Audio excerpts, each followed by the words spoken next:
Good morning, baseball fans. It is Monday, May 15th. This is a special bonus episode of Bourbon and Baseball. Like, if this was an OnlyFans, you'd have to pay extra for this shit, but it's not. So we give this content to you absolutely free because that's who I am as a person.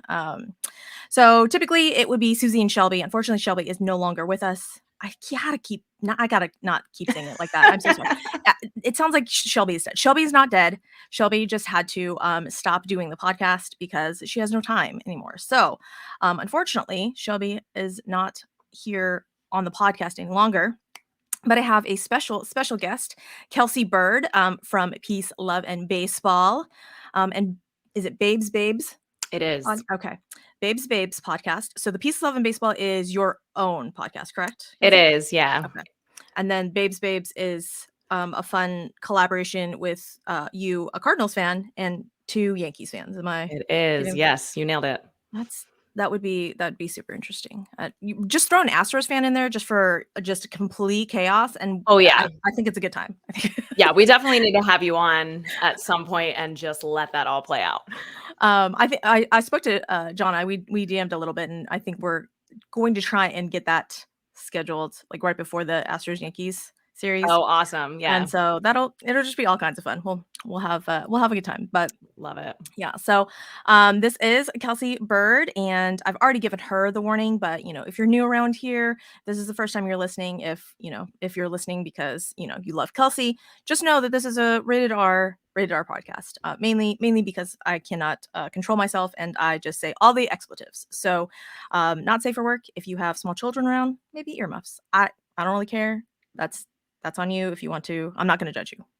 Whatever you want to do with the small children. Actually, there's not going to be yesterday I gave my mom a shirt for Mother's Day that said "Good moms say bad words." So we're on the same page there. I'm currently wearing a shirt that says something to the lines of, "I would be much better at not swearing in front of my kids, if they were much better at making me not lose my shit."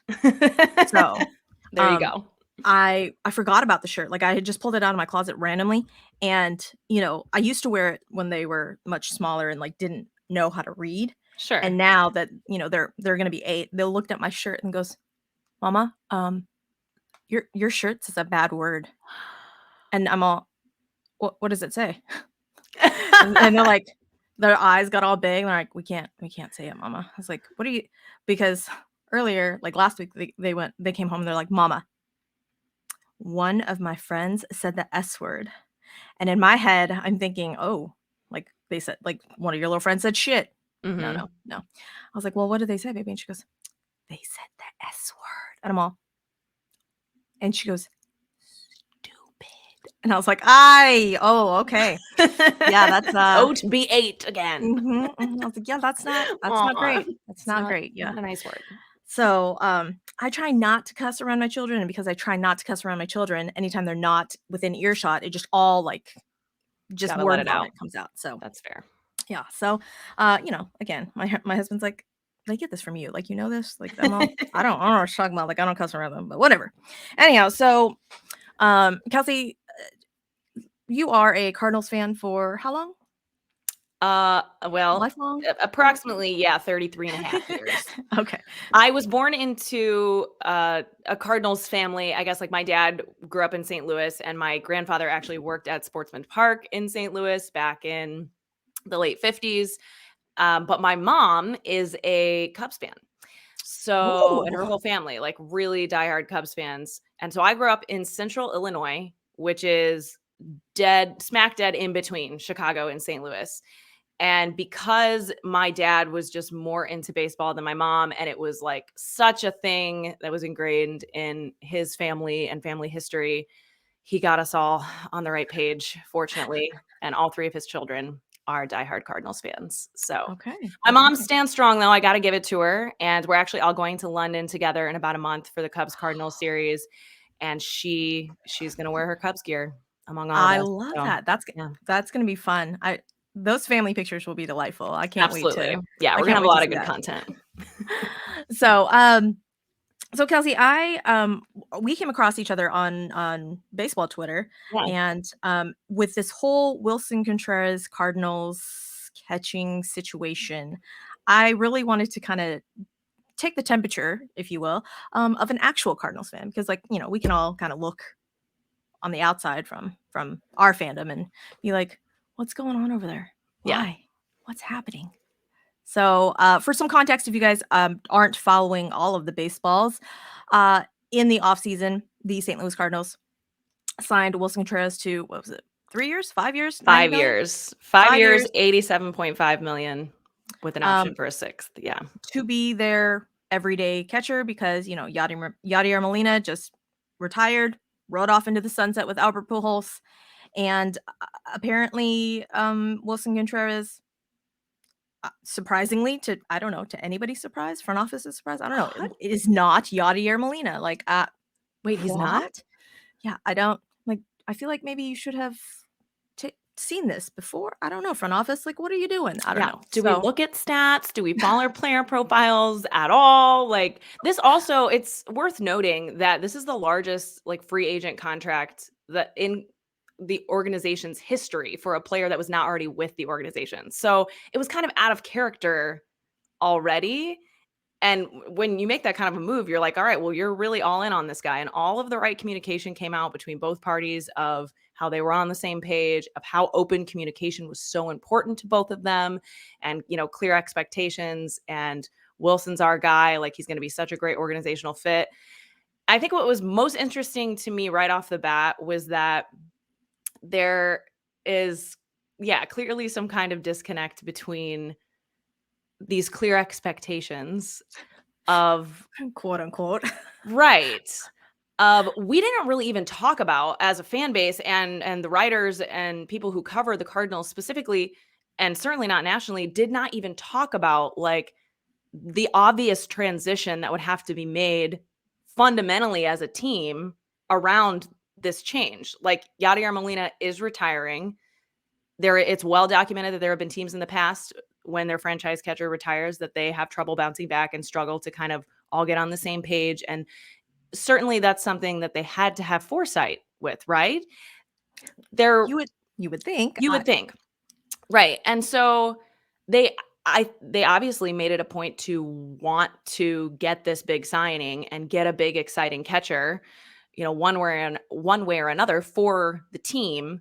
Right. But it's like, was that literally the only thing? Like, just the optics of it were the only thing that you were worried about? Because Right. we didn't even question the fact that, like, obviously there would be changes behind the scenes and all of that stuff would be dealt with, and clearly it wasn't, or at least not effectively. Right. Not to the Because here we level are. at which you would think would happen. I mean, obviously, Yadier Molina, defensive wizard, right? Like, I feel like, okay, so I don't know if you know this, but I became a baseball fan in 2018. I have a very brief knowledge of baseball before that. Gotcha. And so my view of Yadier Molina is not good hitting Yadier Molina. Sure. Is the defense of Yadier Molina, where literally he is a brain, extra pitching coach on the field type of thing, not for his bat. And then when I saw old games, I'm all, hold on, Yadi could hit? What? Right. What? Where was it? Oh, Yadier Molina has been in the league for 93 years. I see now, Exactly. So, now when you go from defensive amazing catcher that did all of the homework behind the scenes, all of that fun stuff, to apparently Wilson Contreras, who I guess doesn't do the homework or doesn't do the homework to the level that Yadier Molina did. Like, I mean, you're not signing Wilson Contreras for that. Like, you're signing Wilson Contreras for his bat, essentially. Right. Different priorities. And again, so that's why us as a fan base, like, we don't feel let down by him because we did not have the expectation that he would be Yadier Molina, one of, if not the best defensive catchers of all time. Like, this is his 8th major league season.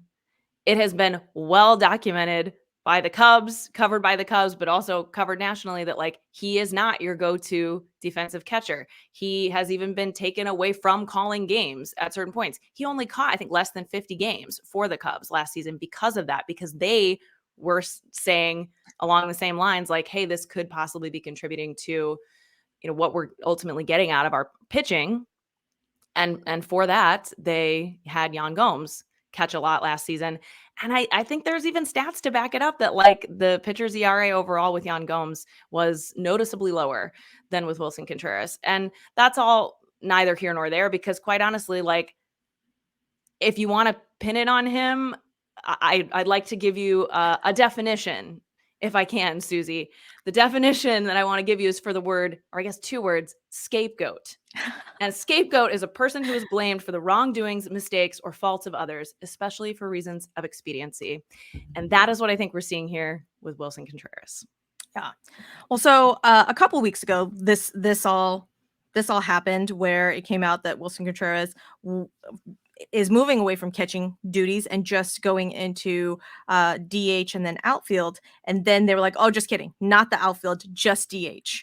And when it first came out, I was like, outfield? I'm like, St. Louis Cardinals have like 90 gajillion outfielders that are good. Yeah. So you mean to tell me you're going to throw them in the outfield? Like, what are we doing? And then for him to be like, oh, just kidding, it's just gonna be DH. Well, but weren't you DHing like your really good outfielders that couldn't get in the why? What's happening over there? And then it came out that the pitchers were, I guess, basically, was there a mutiny? I mean, was that the rumor that the pitchers basically did this? Like, what? Because that's it what's kind of weird seemed about like it too, is that Wilson was just blindsided. No? Yes. Okay. And it did very much so seem. There is nothing like hard and legitimate from any of the pitchers saying, hey, this is my problem. Also, like, these aren't pitchers who didn't have these problems before. So let's be clear on that. And nothing against them. Like, I'm not here to Right. trash them either, but it was not directly from their mouths saying like, hey, I can't get my shit together because of this new catcher that you signed. And that was Right. like somehow an oversight because they weren't all together in spring training because of the World Baseball Classic. No. Right. So, well, but I mean, Wilson Contreras stayed back from the World Baseball Classic to learn the staff, correct? Yeah, and so 2 of the starting pitchers on the Cardinals were in the World Baseball Classic, but those are also the 2 guys that I don't think you're going to hear anything like that in the media from. First of all, Adam Wainwright, who has spoken only on behalf of Wilson Contreras and is more than happy to work with him and is the last person who's going to blame any of his issues on anybody else.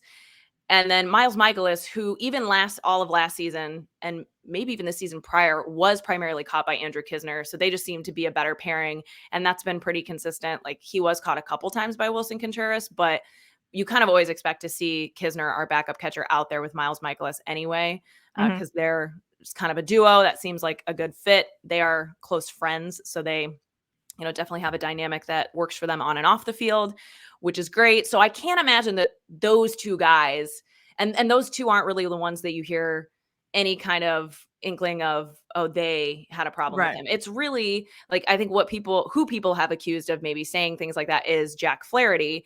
And Jack Flaherty certainly never said like, hey, my issues are because of Wilson Contreras. He may have said at some point weeks ago something about how that is one of the adjustments that I'm working with. But since day one in spring training, Jack Flaherty and Wilson Contreras seem to have a very good, decent rapport. They seem to really enjoy working together. And there's never been any seeming miscommunication there or like, glaring issue of, hey, this guy is holding me back. And nothing like that was ever said. So that narrative is still in my mind, at least from what I see, being controlled by the Cardinals front office. Gotcha. Okay. Yeah. So, like I said, after this whole thing had come out, I had listened to 43 different versions of like kind of national podcasts and shows, talking about Wilson Contreras and his lack of defensive capabilities and whatnot. And it was super interesting because a lot of those shows brought up, the Astros, quote unquote defensive catcher, Martin Maldonado. And as an Astros fan, it was just super interesting because I'm like, yeah, he is a big giant black hole in our lineup, and quite honestly, defensively, he's not even really that good either. But he down here is being touted as basically the pitcher whisperer. That the pitchers are just are so much better with him behind the dish versus anybody else. And that was kind of the narrative that was being played out by our manager Dusty Baker, because we have a very young backup catcher, very young. Talking like rookie backup catcher that the front office is trying to say is going to get 300 plate appearances, blah blah blah. There's no way he's going to get that many plate appearances because Martin Maldonado keeps being run out there. And so it just seemed very very clear cut to me that I'm like, if you would like a quote unquote defensive catcher, like I have one that we will just plate on a silver platter and just give to you, just hand over to you. Like you don't even like give us a grilled cheese sandwich and we'll be good. It's one of those things. And so I was like, surely they can't feel like this. Like actual Cardinals fans, you don't feel like this, right? Like you knew that you were not going to get a defensive replacement for Yadier Molina. Like you knew that you were getting a bat. Like so. Right. And no one signs a long-term free agent contract like banking on the player that they're going to turn him into. Right. Well, but I mean, like if that was even the plan, like wouldn't Yachty have stayed on and I don't know, like trained him or worked with him? And I don't know. I wasn't paying that close attention. I don't know if that happened during the offseason or during spring training. So none of that happened, right? None of that happened. No. And a lot of that, I mean, I think you mentioned on your last episode quotes from our president of baseball operations, John Mozeliak, which there's a lot to unpack with this because even on that side of things, like John Mozeliak signed his last contract extension. He's been very open that he is quite likely, more than likely, stepping away after the 2025 season. So there's also a lot of speculation that now there's like different powers that be that are really the ones in control of this narrative and the conversation that's coming out around it, which that honestly like answered a lot. It made a lot of sense to me, answered a lot of questions that I had, because there is, in my mind, I'm just like, there is nothing that is not calculated and well executed that comes directly from John Mozeliak. He is the most tenured head of baseball ops in the league. Like that, this is just not the look that you see from them. So when that came out, I was like, oh, okay, well, that answers that question a little bit, that, perhaps they're trying to let some new people stir the pot and it's not going so well, or, there's going to be growing pains and things like that. But one of the things I think that you mentioned that he said was perhaps there were like nuances on the catching side that we didn't have to worry about and we didn't even notice. And so there's a lot of speculation around that, as it's like, did you even know? Were you even aware of the difference maker that Yadier Molina really was?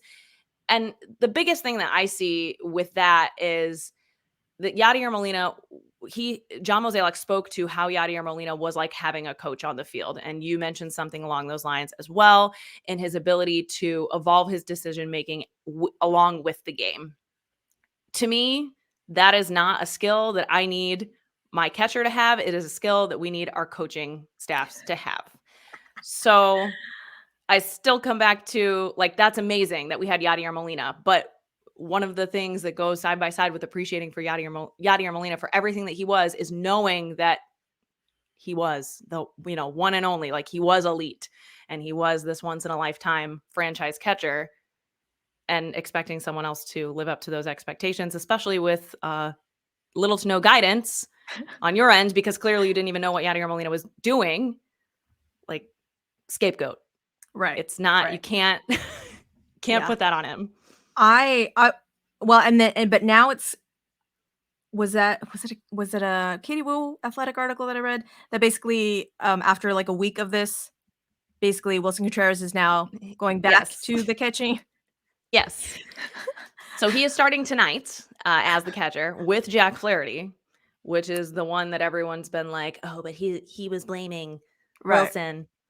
And he wasn't. And he's also the one that got to work with him the most because he was not in the World Baseball Classic. So Yeah, he's going to start with Jack Flaherty tonight against the Brewers. And it's been a week, I think, since he was removed from catching duties. And all of this for what? The most interesting thing that I read was from Derek Gold of the St. Louis Post-Dispatch, who did an interview with Wilson Contreras being like, okay, so what changed? Like, what are you excited to implement? And he, I mean, I'm paraphrasing, obviously, but he was basically like, yeah, no, not really anything. Like, it's my game. And I'm excited to get back. I basically told the organization, like, I'm a catcher and I would like to catch. Thank you. So, Like, I mean, at this point, like, when I read that, I was like, so did it, because it seemed to me, again, outside fan base looking in, that basically the front office kinda, it looked like, told the pitchers, "You know what? Shut the fuck up. Do your job. Locate your pitches. It's not Wilson Contreras' fault that you're basically shitty. So we're gonna, remove him and put him back behind the plate where he belongs." That, again, that outside looking in. So, because I think it was a quote by Jack Flaherty that was like, "Yeah, we got to work, and I kind of ironed out some issues or something like that." And I'm all, in a week? In a week you right. ironed out your issues? Like, you Yeah. And didn't. I mean, they've been super vague about what progress is being made. Like, it's just answers that you hate to That you hear just from you're just like, "Mm." yeah. I'm going to answer you without answering you. Yeah, I was Yeah. like, okay, so you didn't, so during spring training, during, I don't know, like, the first, like, 6 weeks of baseball, like, you couldn't work those out, but, in a week, you got them all ironed out? Oh, okay, cool. Right. Okay. And the only thing, like I mentioned earlier, that I've heard about, like the reason they couldn't address that in spring training is because a couple of guys were at the World Baseball Classic. And I understand that it is different, that like pitchers are only pitching a couple innings. But in the first, especially like 2 weeks of the season, it was actually the first and sometimes second inning that was like the worst for the Cardinals pitchers. So that really didn't hold any water for me either. Like, I know the approach to the game as a whole is entirely different in a spring training game. That's fine. But then, like, what were you working on in spring training? And even so, even if this is really an issue that has come up, regardless, the way that it was handled, the way that it's been communicated was just completely unnecessary for the purpose of what they're saying it is, right? So Right. the reason that I'm so adamant about him being used as a scapegoat is because the Cardinals have had pitching issues. I mean, fundamentally, the way that they are built, starting pitching organizationally, like organization wide, Right. is problematic, and is something that the fans have been critical of for quite a while now. I cannot remember the name of the minor league player who came out recently on sports radio and said something along the lines of like, I was instructed by player development to stop trying to strike people out and to throw, as few pitches as possible to get ground outs. And like, that's our approach is pitch to contact. And if you look at the guys in their rotation, like Interesting. that is exactly how they're built. And it's not just the guys in the major leagues, it's all of them. So Huh. the Cardinals have gotten away with a lot in terms of not spending Uh-huh. on pitching because of their elite defense, none less than Right. Yadier Molina. I think we're seeing that now more than ever. But like I said, I do believe that his ability to evolve the game plan was unique. It is something that is very difficult to teach. Certainly not something that you teach in a week. And if Right. the Cardinals really wanted to continue to rely on that and stick with their starting pitching philosophy, then why didn't they just have Andrew Kisner, our backup catcher, who has been behind Yadier Molina for 4 seasons now? Like, if that's what they wanted to continue to rely on, again, optics not great, but who cares if it's what works? And Right. he has been catching the games now, and who they have said like, we trust you with this because clearly it's not Wilson Contreras. We're not going to take a step back. We're not going to switch you guys out. Like, no, he needs to come out. He cannot catch until we deal with this. So if that is really what the issue was, like, just let Andrew Kisner be Right. your catcher. Right. And now we have Trace Barrera, who is like, I mean, he was with the Nationals, I believe, last year, but he's like the backup catcher who came up. And you talked about how they deactivated or they released Taylor Motter because of that, and how all of that did make a lot of sense. And the only reason I'll say that did make sense is because there wasn't room for Taylor Motter either, because of all of the jam in the infield and the outfield. And that is because my ultimate point and the ultimate purpose, I think, for all of this is because the Cardinals are good at developing the same kind of players that they are spending money on. So we have like 3 or 4, I think, like third basemen who were like by trade third baseman, right? So we have Nolan Arenado. So anyone who comes up, Jordan Walker, by trade a third baseman, Nolan Gorman, by trade a third baseman, Andrew Kisner, our backup catcher, was an All-American collegiate third baseman. But we are repurposing them and for their bats, obviously, because we want to keep them in our system, and that's all fine and dandy. But obviously, we're not going to have that elite defense that we can rely on. Then second base, outfield, wherever else you're going to put them. Right. And that pitch to contact philosophy for your pitchers is going to suffer in that regard too. So I believe that this is all in place, put in place by the front office as a way to kind of distract from the fact that they really need to overhaul their starting pitching from bottom to top or top to bottom, whichever way you want to look at it. Because as the game has evolved, even in the last 5 years, in the age of analytics, with the rule changes, which I think it's certainly too soon to say, for certain that those are, but it's easy to see the writing is on the wall. It's only going to make it harder for these pitch to contact guys to be able to get away with what they've been getting away with, and to avoid the Cardinals having to do an entire rebuild of their starting rotation. They've got to be able to do the business of making the trades, and not just at the major league level. And they, to maintain any kind of leverage with that, they have to distract from the fact that they don't have a lot to go off of in terms of starting pitching, and they are going to have to address more it at than some or point. give away more than they want to. Yeah, to be able to address it the way that they need to at this point. I think they're in a really tough spot with it. Well, now, in the minors though, don't you have a couple of young, is it Matthew Liberatore? Yeah, so we have Matthew Liberatore, who honestly looks like a different player this season than he did last season, and so that's encouraging. He was up for a cup of coffee last season too, right? He was, yeah. Mm-hmm. And I mean, was there another one too? So we have Tink Hence, who is in single A right now. He's I think he's only 19, but he was in spring. We did see him a lot in spring training. Okay. But again, the development of those players have been notoriously bad. So it's not something that I'm looking at right now and thinking we can. There's the salvation. Exactly. Okay. Yeah. Okay. It's not coming soon enough. And they're still using this approach that is not going to serve them as well at the major league level, ultimately. Okay. I am surprised a little bit that we haven't seen Matthew Liberatore yet, but I'm not, because they're paying. The Cardinals are also known for using the guys they're paying, right? Right. Paul no matter what. Point. Yeah, no matter what. And again, I get it. We all want to be able to utilize the things that we pay for, and it's a bummer when we can't. Right. But that is why we haven't seen Matthew Liberatore, because Steven Matz is on a 4-year, $44 million deal, and we're paying him that regardless if he's in the bullpen or the starting rotation. So we're going to try over and over and over again to make him work in the starting rotation while we're paying him. Until your hair falls out, until you are why? Can we send him to the moon too? And well, to my earlier point, they will make other adjustments around him, whether that be the catcher or, have a stronger defensive alignment. They will make other adjustments. And I mean, that's all part of the game. That's part of the strategy. You leverage people's strengths and adjust as needed. But at this point, Jack Flaherty was really their one potential swing and miss guy. Obviously, he's coming off a few seasons of relentless injuries. And he's really, prior to that, he really only had a half a season of where we saw this, the Jack Flaherty of yore that we all want to see again. Right.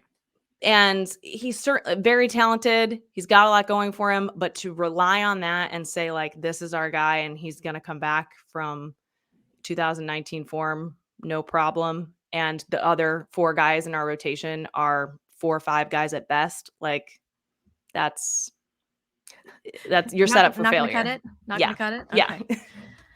Yeah, so, at this point, the St. Louis Cardinals have really kind of always been in contention, right? Like, they've never Yes. been they've never been super, super bad, but they've never been, like, over the top, just, yes, going to the World Series type thing. So, Right. is this the first kinda season where Cardinals fans are like, "What the fuck happened? Why are we in the last place? What's happening?" Well, yeah, we're definitely all caught off guard, but a big part of that is because they shouldn't be as bad as they've been, right? For as much as I'm shitting on the pitching and saying, like they need to make foundational adjustments there, still, like they have Nolan Arenado and Paul Goldschmidt, and every other piece of that team is more than good enough to make up for that. And I do Right. think the front office was absolutely banking on that again. And so if we were not seeing this historically slow start, rough start, none of this would be happening. And Gotcha. there would be much less issue of them feeling the pressure to Send create down or Jordan control Walker? yeah, or create some kind of narrative. Honestly, I'm of the mindset of Jordan Walker, like, I don't know, the only thing I have to say about that is, that it's service time. Like they are, service time manipulation. I was like, 3 words, service time manipulation. That's what I'm trying to say. So were you surprised he ended up on the roster to begin with? I Because was, I yeah, was like, I was. oh, like I thought he was gonna go into spring training and then be like, okay, to AAA you go. Yeah, And I then think when it was he ended up, I was exciting. like, oh, I think it was a good PR move. I think he absolutely has the talent, and uh, no moment has been too big for him. Like he handles himself extremely well, and I think that was something that they maybe weren't expecting. So they were like, "All right, well, we can play with that. We can use that," and they mhm, used it.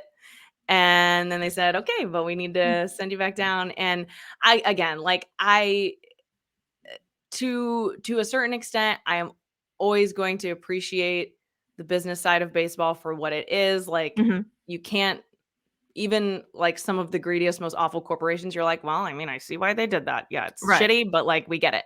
So I'm not saying like I want to, light the front office on fire because they are potentially using service time manipulation with Right. Jordan Walker.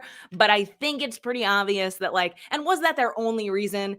Maybe not, but it's definitely On the heavily on the list of right, reasons. Yeah. And they don't have room for him right now. If he's not going to play every day, he shouldn't be up here. right. So, He needs um, the everyday at bats. I mean, but was he was getting everyday at bats up there, was he not? Was he he was until he wasn't. okay. And again, it all could have played into them seeing it all comes back. The only like consistent problem that the Cardinals have is starting pitching.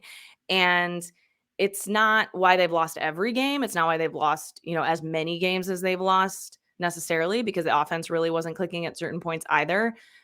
But it is the reason why they will always be an 80 to 90 win team and not a 90 to 100 win team. It is why they always have been. It is why they always will be until that is different at Gotcha. best, because at this point, they're just not going to be able to get away with that, with the way that the game is evolving for, in the way that they have the last 5 years for the next 5 years. And I think that's become really obvious. Interesting. Very, So very that's interesting. my take on it anyway. Gotcha. So what is the temperature there about the whole Tyler O'Neill, Ollie Marmol situation? Ugh. Well, You're like, not how much unlike time do we have? yeah, not unlike the Wilson Contreras situation. I think most of us, well, I don't know, I guess we were a little bit more split as a fan base on this one, at least initially, Mhm. because here's the thing. People can be really hard on Tyler O'Neill. I personally am a big Tyler O'Neill fan, so I kind of already have my bias there. But I also I have nothing against Ollie Marmol. I've liked him, as much as I need to as a manager. I've Right. nothing against him thus far. But I do think it's really interesting, especially seeing how things digressed very quickly after that, wow, something else was already going on there. And yeah, so again, it kind of comes down to the same thing with Wilson Contreras. Like, does it matter if he is lacking defensively? That's not what we expected from him, or that's not the critique that we're giving. We're giving the critique, like if that needs to be addressed, fine. It's the way it was addressed Right. that we as a fan base are like, not cool. So same thing. I won't debate whether or not Tyler O'Neill was hustling. I personally, like, I'm a personal trainer and I'm like a nerd about mechanics and all of that stuff. Like, I think that he had some issues with one of his glutes going on, and that's fine. That's something that I saw. Not here to debate that. Regardless of his effort, the way that it was handled and the Right. way that it was just aired out publicly obviously was a hit to the entire team, and it really breaks your trust in your leadership. And I actually did a whole episode on my podcast about leadership, kind of based around that whole instance. And yeah, I think that kind of set the tone for the first month or so Right. of the season.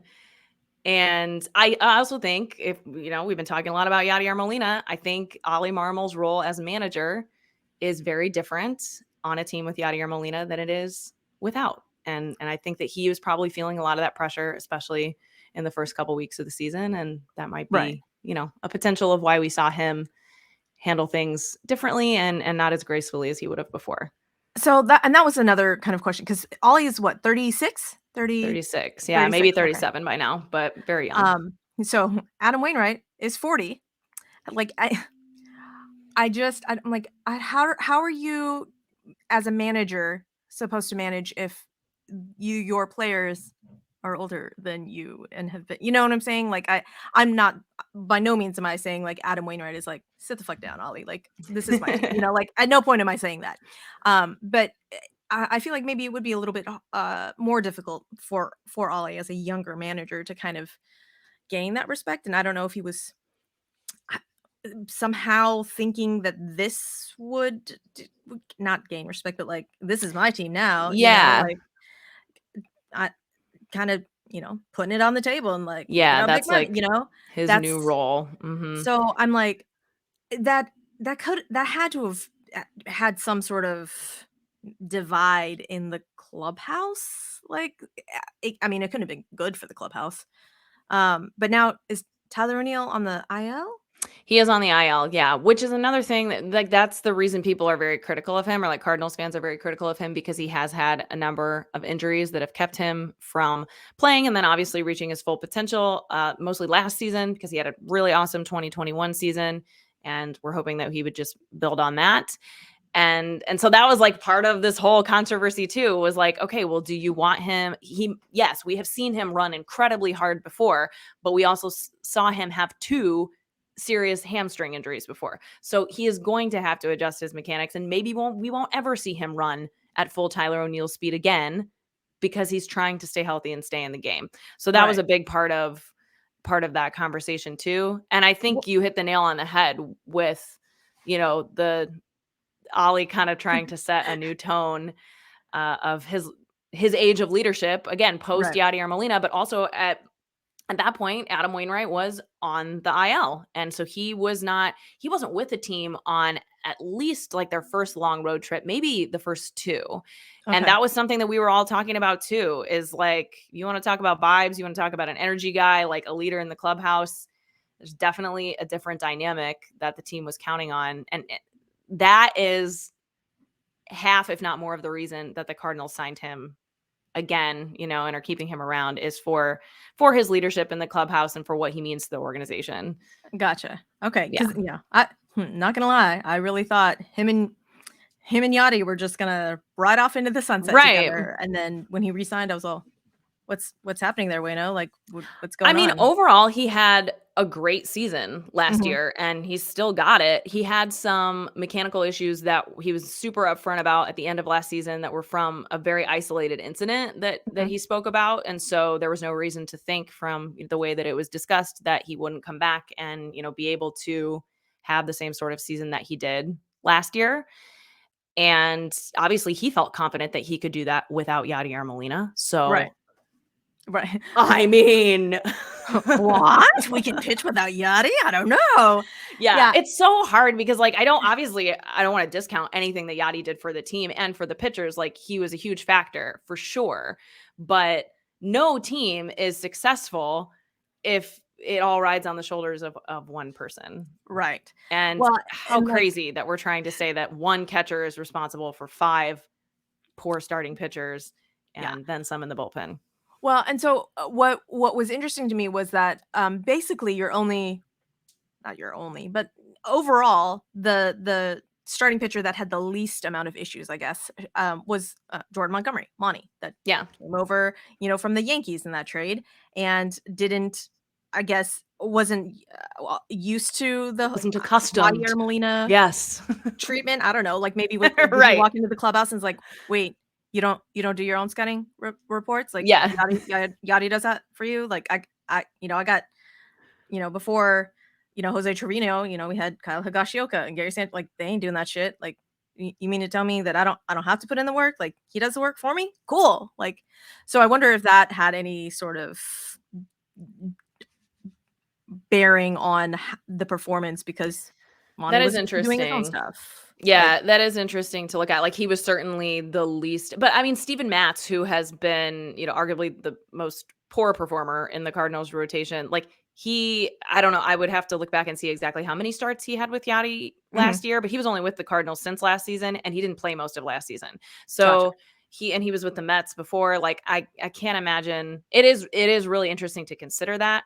We call Jordan Montgomery J Money on Cardinals Twitter.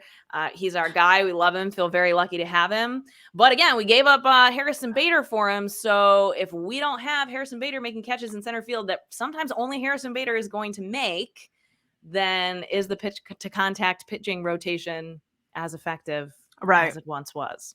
So now who is the rotating outfield out there? Like who is it this week? Well, yeah. So right now, Tyler O'Neill is on the injured list, but he would be there. There was also a lot of, and something that I was very critical of the Cardinals early on was the lack of consistency in anything. And in last year, I want to say there was over 140 different lineups from 162 games, and they're very much on track for that again this season. And in the age of analytics, that's to be expected to some extent, that you're going to look at, the direct matchup a little bit more and switch things up. Right. But the biggest consistency that I'm seeing through the lack of consistency from the Cardinals is what we like to refer to as feast or famine offense. Because even if you look at last season, that was like the biggest critique that we had for them as a fan base, was they were scoring 2 runs or they were scoring 18 runs. There was very few and this team is built, especially this season, to win a lot of like 9-5 or 9-7 type games. Right. And I think I can't remember who it was, or I'd give you a shout out. Someone had that dialogue with me on Twitter recently, and I was like, yes, this team is built that way. So if the offense is not clicking, it's done. You're like, yeah, you're not going to win. Pitching's not going to keep it close. Exactly. But anyway, back to the outfield. There was this back and forth between, so we traded away Harrison Bader. Is Tyler O'Neill going to start in center field? There's, some upside to figuring out how to make that work with him, even though he doesn't have as much experience in center field because of his speed and because of different skill sets that we could put in place there. But then we've got Dylan Carlson, who is just like a really smart outfielder. And while like athletic ability wise, or just like who he is as a complete player, may not make as much sense there on paper, but in action, like he's the one who's executing. And just again, like from the mental aspect of the game, he clearly has it all worked out there. And so that's kind of played out in a way. And then you got Lars Nootbaar, who can also play center field, but I don't know. So Dylan Carlson, I think, is our everyday center fielder, except for now Lars Nootbaar is still playing center field. I don't know. And a big part of that is still kind of off because of the fact that Tyler O'Neill is on the injured list. But I mean, good thing that Tyler O'Neill is on the injured list, because if he wasn't, then like where would we put Brendan Donovan in our lineup? Because now we can't have anybody else in that DH spot. So we got to have Nolan Gorman playing second base or Brendan Donovan playing second base. But if we want Nolan Gorman and Brendan Donovan, 2 lefties in the lineup, then we got to put one of them in the outfield. So Brendan Donovan's been in the outfield, which is fine. He is our utility Gold Glove winner for a reason. Right. But we've also got Lars Nootbaar, who is absolutely an everyday player and has to be an everyday player, especially with the way that he's hitting again this season. His on-base percentage is unreal. Like, he has to be in the lineup. So he can play any outfield position, and he's been playing them all. And then I'm like, man, who else is there? Well, we've got Jordan Walker, who isn't up here anymore. And then Alec Burleson is another guy who came up at the end of last season, didn't see a ton, wasn't like a guy to get super excited about, but he has been an on-base machine this season. He's made a couple of incredible catches now in left field. So, I mean, they're not making it any easier in terms of creating that consistency because you've just got too many guys who are earning playing time in one way or another, but they're just not all working together to make wins happen. Right. Until the last 2 series, which now they are. Right. And man, I'm just glad we got that Wilson Contreras out of the way because clearly that's what cleared that was the issue. I'm glad we figured that out. Yeah, but then so I haven't even mentioned Juan Yepez, who has been up and down from AAA as well, because he is a big league hitter. He's not a guy to write home about defensively, but I mean he's made some good outfield assists as well, or in big moments, and he is a big league hitter and absolutely deserves to be in a big league lineup. So do I think the Cardinals are going to be busy at the trade deadline this year? As much as I don't want to part with a single one of those guys, I hope that they are. And I think that what is happening right now is all setting it up on the business end that we don't really want to think about or care about to make showcase. Look at all of these amazing outfielders that we have.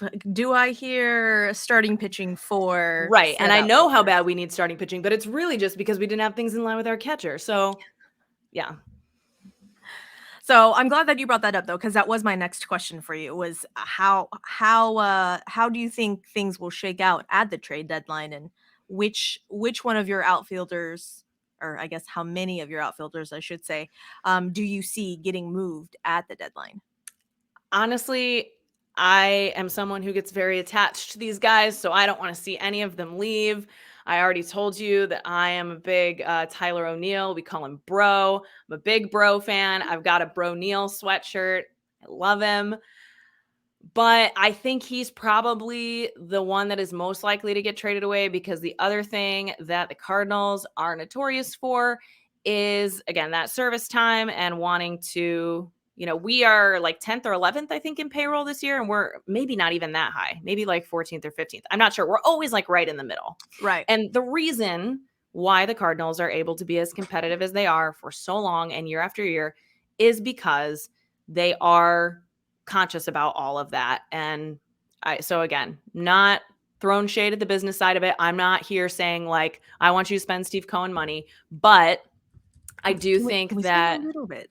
Yeah, I do think that they are more willing to part with guys like Tyler O'Neill, who is going to be a free agent at the end of 2024, and he's a Scott Boras client. And the Cardinals, I would highly doubt they're going to deal with Scott Boras in free agency. So they already know, very similarly to Harrison Bader last season, that when he hits free agency, that they're very likely parting ways. And so for them, there's just less give with that. And Tyler O'Neill's potential is huge, and his impact on winning each and every game can be really huge if he's utilized the right way. So he would be the one that I would think they would be most likely to part with.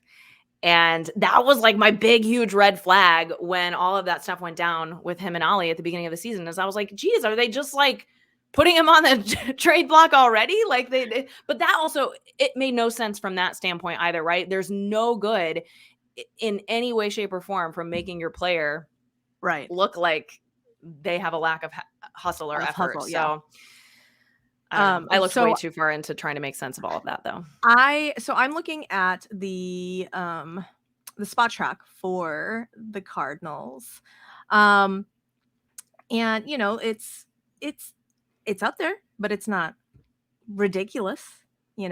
Apparently there's $7.1 million just chilling on the injured list. Sounds about right. All right, look at you. So I mean, but your infielders, however, are, also, I wouldn't say getting up there in age, but, not the youngest of. Yeah, and I think that's why there's more talk about like there being an outfield jam than an infield jam, because even though we have Brendan Donovan, Nolan Gorman, we have Mason Wynn in AAA Memphis, who could absolutely be on a big league team right now. That's not really being talked about as a problem, because of the fact that, yeah, we know that those are moves that are going to need to be made sooner rather than later. It's, all a working system, but it's the outfielders where you're like, no, there's really way too many of you, and then some in the minors too. Right. So What is Tommy Edman's role? well, Tommy Edman is maybe my favorite player. I love Like Tommy on the Edman. I mean, how can you not love Tommy Edman? So Tommy Edman's role is to do whatever the hell they need him to do. They need him to bat ninth. They need him to bat leadoff. Sometimes he bats second. He always plays either second base or shortstop. Okay. So he is actually shortstop by trade. He was a collegiate shortstop at Stanford, but he played second base because the Cardinals had signed Paul DeJong to an extension, and he was the everyday shortstop. So Tommy Edman is a Gold Glove winning second baseman, but when Paul DeJong started to have his struggles, it was most natural to be able to move Tommy Edman over to shortstop because we have Brendan Donovan as that utility guy who can play shortstop, but he's certainly better suited for second base. Gotcha. And then they moved Nolan Gorman, who has been one of their top prospects, from his natural position of third base to learn second base, as that has progressed to try to keep him in the system, and they need him in the lineup. So I'm certainly hoping after his start to the season, which I very much projected would happen for him, that he is not in any kind of trade conversations, because I think we got to hang on to that. But the Paul DeJong thing is like a whole nother thing that's happening that we haven't really talked a lot about. And so he has really struggled the last few years, but they had him signed to a contract through this season. And again, we talked about the Cardinals. If we're going to pay you, we're going to play you. So he has been on and off the injured list as well the last couple of seasons. But I think it was the middle of last season where they sent him down to AAA because they were like, I mean, you can't just be a guaranteed out in this lineup.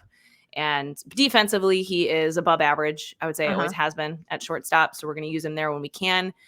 And fortunately, I could not be happier to say that the last few weeks since he came off the injured list, he has had a successful rehab start and has been back in the lineup most days. Like he's crushing it, and he's back in like 2019 form of when they signed him to that extension. So nobody is mad about it at this point.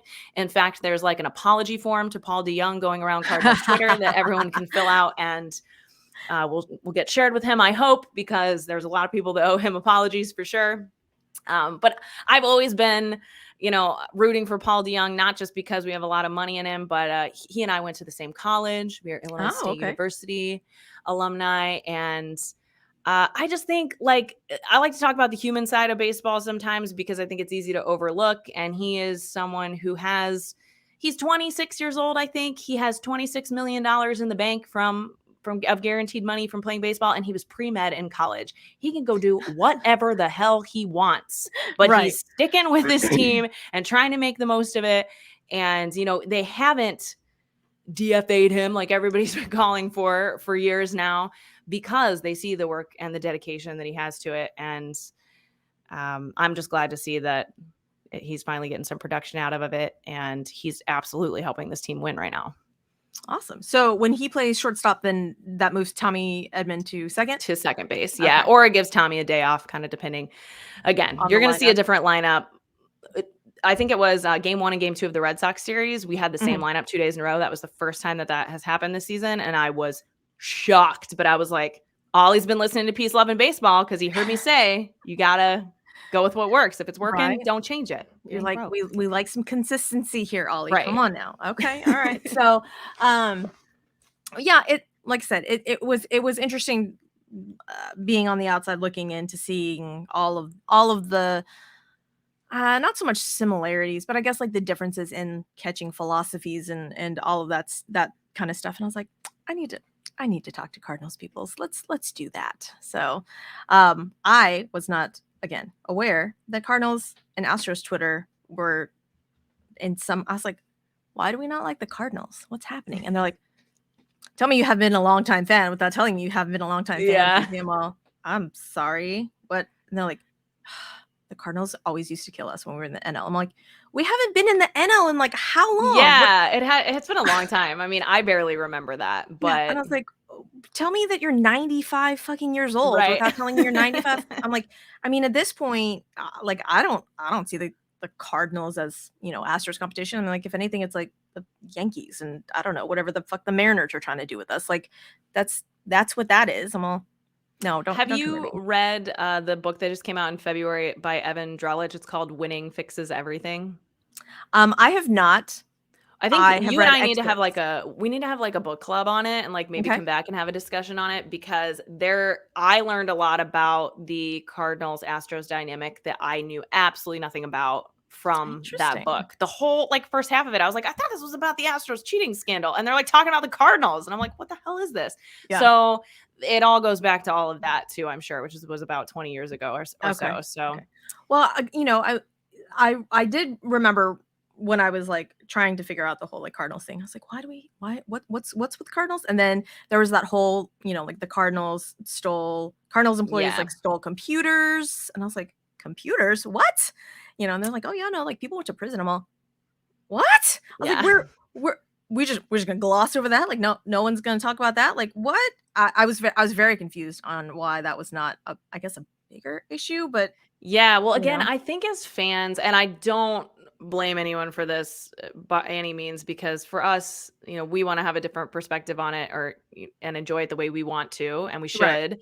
But it's easy to ignore the business side of it. And in the last 20 years, and that's really kind of how this book all starts out. In the last 20 years, it's only become more and more business in all different sorts of ways. So I think me saying that I think the Cardinals have any kind of service time manipulation angle on Jordan Walker would be a very unpopular opinion, I think, even among Cardinals fans, Uh-huh. because they don't want to think that. And the writers that write for the team are certainly not going Obviously to not. Right. say that. So I'll say it. I You're think like, we gotta I'm be not getting paid by the real team. here. So yeah, I think it's an easy thing to want to overlook Mhm. the business side of things, and that's why we don't hear a lot about that, but it's really interesting. Yeah. I was in a Twitter space the other ow, my cat is currently digging his claws into me. I'm sorry. I was in a Twitter space the other night with a bunch of random fans, but it was Yankees fans, Astros fans, Red Sox fans. And it was a very interesting chat that we had in there because it turned into, oh well, 2017 didn't really count and blah blah blah, and I'm like, okay, like that's fine, like if you want to believe that's okay, like too, but if you're going to come at me about that, like we need to have a very serious discussion on literally all of the other black eyes that MLB Right. is like trying to Right. gloss over, and you're going to sit here and tell me that this was the worst thing. I'm like, I'm pretty Yeah. sure Tyler Skaggs has a whole different view on MLB than this. And they're like, wait, what? I'm all, like literal drugs being Right. given to players in the clubhouse, and someone died, like legitimately died from this. So you mean, Right. like, no, like don't come at me about that unless you're willing to talk about all the other things. And they're all, Absolutely. Yeah. oh, okay, fine, Susie. And I'm like, I'm just saying, like, Yeah, that's we don't fine. Like, want we to can we have a don't want to think about discussion. that kind of stuff. Yeah. Yeah, I was like, we can have a discussion, but you can't sit there and tell me that banging on a trash can is the worst thing that has happened to MLB in Right. the history of MLB. Like, Right. we can't do that, guys. So, The integrity of the sport. right, I'm all, talk to me again about the integrity of the sport with the Yeah. spitballs and no, damn right. But I'm like, that's a whole other episode that we can we can go on to. But so, well, Kelsey, I appreciate you hanging out with me today and kind of giving us a glimpse into Cardinals world. Is there anything, tell the people where one they can find you on all of the social medias and whatnot, and then final thoughts. Yeah, so I'm most active with all the baseball things on my Twitter account at Kbird Tweets, which is right below you. It's not Bird with an I, it's Bird with a U. Mm-hmm. Kbird Tweets, and then I've got a link tree in my Twitter bio there to both of my podcasts, but they're on Spotify and Apple Podcasts. And Peace, Love, and Baseball is weekly on Tuesdays. It is about baseball, but it's about a lot of other things, and I love hearing about what people want to talk about. So I am a singer and an actor and a personal trainer and a baseball enthusiast. So I, share some of my personal expertise, but I also love having people on that have different areas of expertise and just kind of highlighting how much we all have to learn from each other, I think is what I have really found that Peace, Love, and Baseball is really all about. And then, of course, we like to talk about baseball from a little bit more of, I think stats are really interesting, and I am a very analytical person myself, but the baseball conversation as a little bit more like we had today. It's a little bit more on the human side of things and that human element that the business side might be trying to take out more and more. And there's obvious reasons for that, but it's always going to be such a big part of the game, and it's such a big part of what connects us to the game. So that is that podcast. Check it out. And yeah, I'm going to London for the Cubs Cardinals series in about a month. I like to, play with different content. I've got my little baby microphone, so I'll be, interviewing UK fans on the street, and we'll see how that goes.